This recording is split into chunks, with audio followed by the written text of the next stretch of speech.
नमस्कार विद्यार्थी मित्रांनो, डेली जीके डोज या आपल्या यूट्यूब चॅनलमध्ये मी अनिल फुले तुमचं स्वागत करतो। आज आपण अणूचे कण आणि त्यांचे शोध।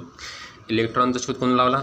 जे थॉम्सन आणि प्रोटॉनचा Rutherford, neutron James Chadwick, positron Carl Anderson, alpha कणाचा Rutherford, photon Einstein, neutron Anderson, neutrino Cowan Frederick Reines, boson Satyanath Bose.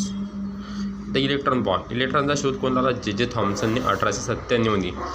स्टॉयनी या शास्त्रज्ञाने इलेक्ट्रॉन असे नाव दिले। कॅथोड किरणाचा अभ्यास करताना जे थॉम्सनला इलेक्ट्रॉनचा शोध लागला। कॅथोड किरण हे ऋण प्रभारयुक्त कणाचे म्हणजेच इलेक्ट्रॉनचे बनलेले असतात। विद्युत प्रभार बरोबर 1.6 × 10⁻⁻19 कुलॉम, वस्तुमान 0.0054859 असतो। Thank you so much.